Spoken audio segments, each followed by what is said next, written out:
bahwa di 2020 ini di akhir tahun, di Desember lah tepatnya, bener nggak ada pilkada ini akhirnya jadi?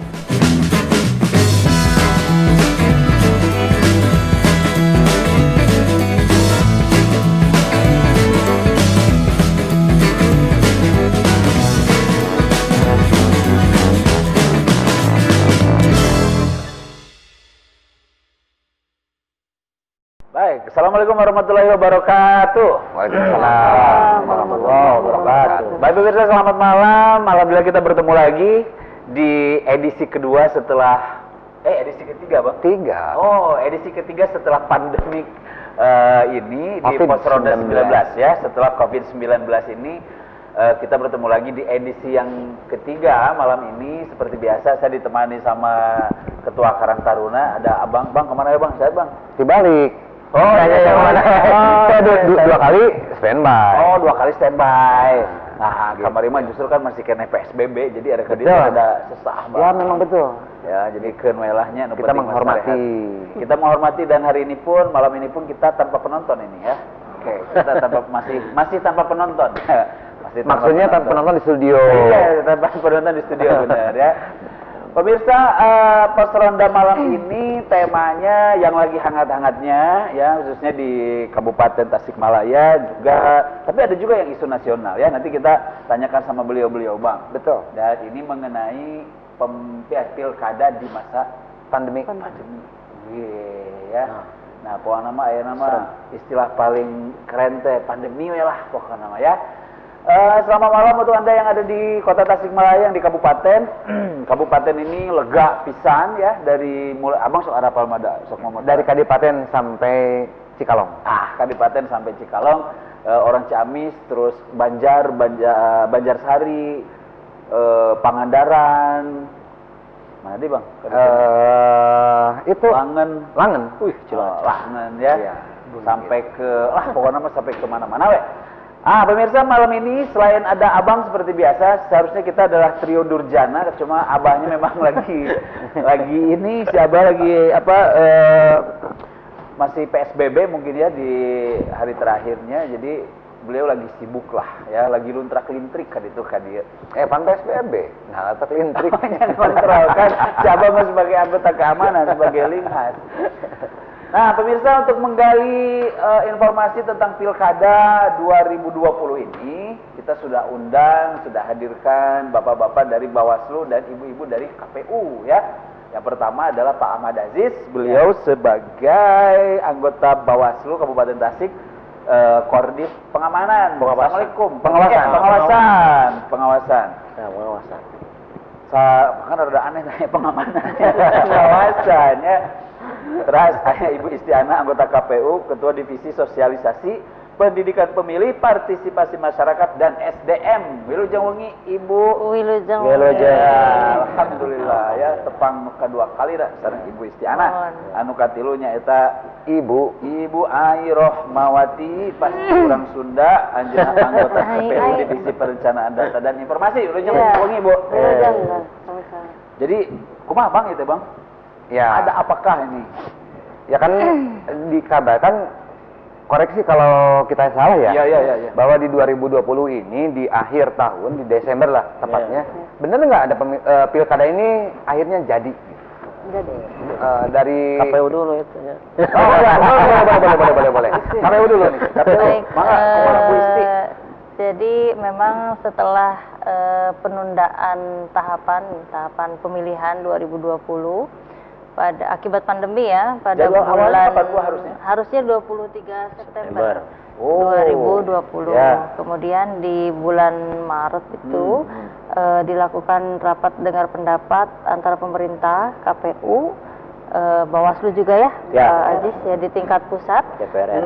DPR RI menyatakan bahwa disepakati tanggal 9 Desember 2020 sebagai opsi A yang ditawarkan oleh KPU, karena ada 3 opsi ya, di bulan Desember 2020, Maret 2021 dan juga September 2021. Kemudian akhirnya dipilih yang opsi A 9 Desember 2020. Nah, kemudian dari KPU menunggu Perpu karena kan untuk payung hukum ya. Alhamdulillah Perpunya terbit di awal April 2020. Kemarin. Iya, kemarin.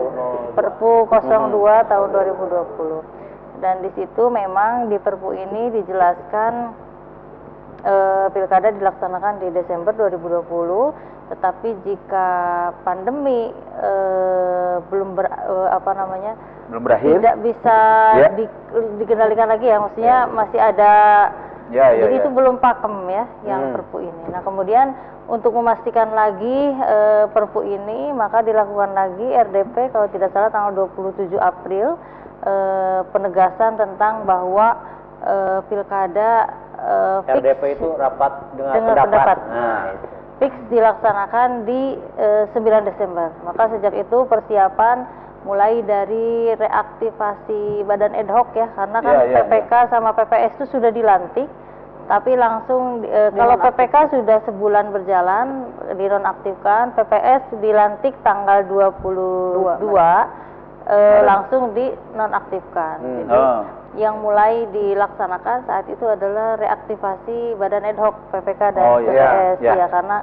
di alhamdulillah tanggal 15 Juni kemarin sudah diaktifkan seluruhnya, termasuk badan ad hoc, dan semua tahapan sudah dimulai di tanggal 15 Juni itu.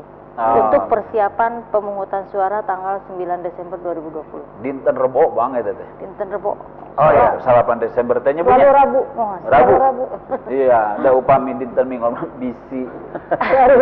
Weekend. Bisi arameng. Nah, bisi arameng. Waktosna istirahat. Waktosna istirahat. Tapi kalau ngomong-ngomong soal pemilu di tengah pandemi, aktivitas yang normal saja kan belum begitu bisa aktivitas yang seperti biasa. Betul. Banyak batasan-batasan, terlebih ada protokol kesehatan juga. Dan sekarang KPU harus sosialisasi, meyakinkan bahwa partisipasi ini harus meningkat. Iya. Bagaimana ketika ditautkan dengan sejarah di 2015, tingkat partisipasinya seperti apa? Iya. Dan 2020 ini, ini barangkali bagaimana? Ya. Baik, jadi memang kita melaksanakan pilkada di tengah pandemi. Kemarin ketika kita rakor dengan Kemendagri ya, Mendagri Pak Tito menjelaskan bahwa ada beberapa alasan, diantaranya terlalu banyak, kalau misalnya diundur lagi di Maret ya, terlalu banyak PLT di berbagai daerah, dan ini nanti menyerap lagi anggaran ya, karena banyak hal ya. Kemudian juga banyak juga negara lain yang melaksanakan pemilu di tengah pandemi, ada sekitar 30 negara dan berjalan dengan lancar. Kemudian juga untuk menunjukkan ke dunia internasional bahwa Indonesia juga sanggup melaksanakan pemilihan di tengah pandemi. Karena salah satu indeks demokrasi di internasional itu adalah pelaksanaan pilkada yang sesuai dengan jadwal. Itulah beberapa alasan yang dikemukakan oleh Kemendagri. Akan tetapi memang karena kita di masa pandemi ini, maka KPU dan juga Bawaslu ya, DKPP penyelenggara pemilu harus mematuhi protokol kesehatan. Dan kami hari ini menunggu untuk misalnya untuk kemarin PPK dan PPS yang diaktifkan kembali ya. Ada sekretariat PPS yang belum ditetapkan. Ada PPS di beberapa kabupaten kota belum dilantik karena saat itu sudah masuk pandemi. Beberapa kota kabupaten itu tidak diizinkan untuk melaksanakan pelantikan PPS di tanggal 22 Maret.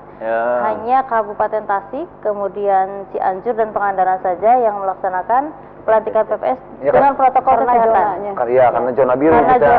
Karena itu saat itu zona biru. Kita masih Depok kan merah. Iya. Nah, jadi ada satu surat ya, surat gugus tugas ini. Iya, jadi dari kita rakor dulu dengan pemerintah, dengan gugus tugas, boleh tidak ketika diizinkan dengan protokol kesehatan. Jadi sebenarnya KPU sudah sebelum hari ini kita harus dengan protokol kesehatan. Jadi ketika sebelum ditunda itu kita sudah melakukan tahapan dengan protokol kesehatan. Itu soal kesiapan ya. Iya. Tapi kalau saya melihat bagaimana dengan tingkat partisipasi Iya. nih. Nah, kemudian untuk tingkat partisipasi memang dari KPU RI targetnya 77,5%. Tapi melihat tingkat partisipasi 2015 hampir di seluruh kabupaten kota di Jawa Barat itu di angka 60 ya. Iya, Ada betul. yang 50 lah. Artinya kan tidak tercapai iya, dengan target. Itu 2015 ya. Betul. Maka kalau kita berkaca ke sana, ketika targetnya 77,5%, maka kita harus berlari ya, mengejar Iya. sekitar 17%, apalagi di masa pandemi seperti ini. Tetapi memang tugas dari divisi sosialisasi itu termasuk dari KPU sampai PPK dan sampai PPS sampai ke Badan Ad Hoc itu yang pertama menyampaikan terkait dengan sosialisasi pilkada ini. Aha. Yang kedua menyampaikan ada 2 tugas, menyampaikan sosialisasi tentang pencegahan penularan COVID.